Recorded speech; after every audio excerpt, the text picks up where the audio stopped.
Creeping on the corner with a 211 in my mind, persuaded by the devil, gripping on my black plastic knife, searching for a lick that I can hit with murder in my soul, swinging bending corners in the 67 Elko. This is about Dragon mostly, why he wants to destroy specifically the celestial dragons. Not Marines. Okay, so there are many theories existing about Monkey D. Dragon and his past, him being a Marine or Cypher Pol agent. This theory is more to maybe look at it in a different way. Maybe his time with CP or as a Marine wasn't what caused him to revolt. Well, first off, I do not think that Dragon is a Marine, just because no one really was aware of his existence in the past Reverie. When in Alabasta Saga we had that mini Reverie flashback, by Wapple's reaction, Dragon was unknown, and they don't treat him as the same level of threat if an Admiral or Vice Admiral was to drop out of the Marines. Like how jaw dropping it was when Aokiji dropped out. And not like X-Drake, who was a former Rear Admiral that Kizaru knew a lot about. So how come a Rear Admiral is known well but someone of Dragon's power, who obviously would be more powerful than a Rear Admiral, at least he had to be at that high of a rank in order to gain the knowledge to be able to revolt against the Celestial Dragons?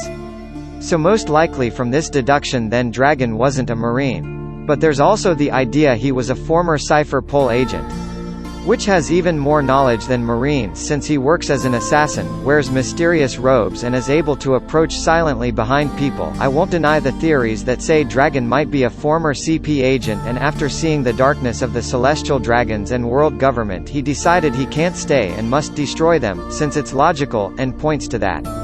But I think there might be an alternate route. No CP agent has ever dropped out. They are all trained to turn the other eye to the darkness of world government and celestial dragons and to fight dirty as assassins. How come Dragon was the only one to simply not turn the other cheek? We know that they take kids and raise them to know only this style of life, like they did with CP9. They are brainwashed at that age, so how come Dragon was able to not be brainwashed? What if Dragon is revolting specifically against the celestial dragons because of his heritage? We all know Dragon as a D, just like Luffy, Roger, Garp, Law, Ace, Blackbeard and co. The D family is the natural enemy of the world, they are despised and hated among everyone. But the name is inherited, secretly, among generations. But why secretly? Why are they the enemy? So the D family has a lot of connections to the Ancient Kingdom, Clover talks about.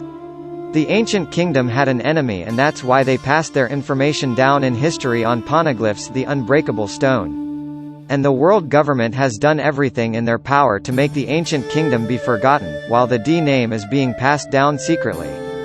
Of course the Ancient Kingdom was the world government's enemy since Clover heavily implied that. Ancient Kingdom was destroyed and world government was established afterwards, and the Ancient Kingdom obviously had an enemy. And the Ancient Kingdom was able to boast on about their great powers, and every D we meet is someone very powerful and important. Gol D Roger, Pirate King. Marshall D Teach, most dangerous pirate right now.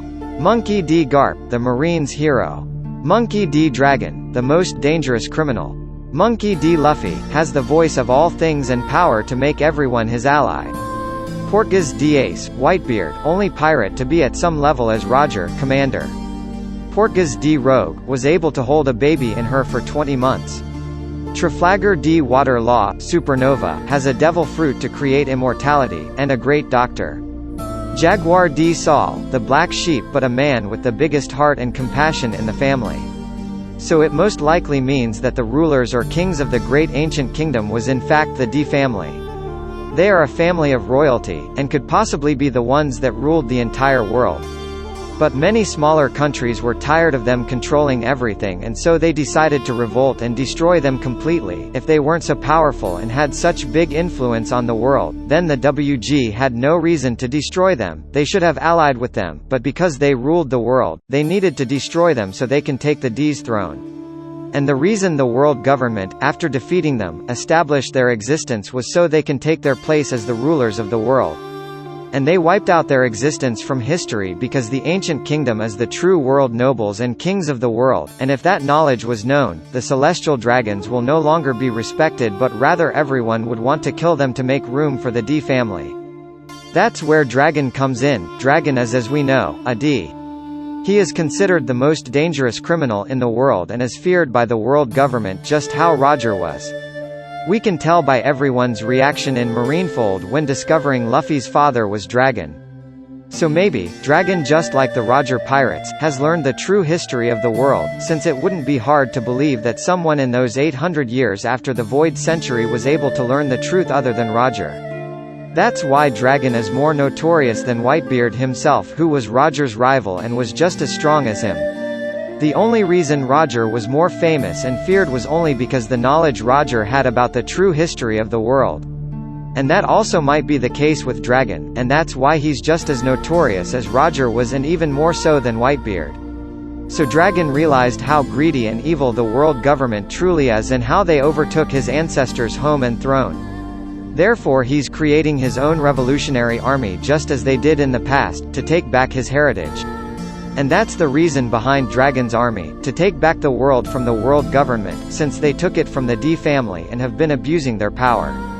And that's what's behind his dangerous ideals, and is why he's the government's most notorious criminal.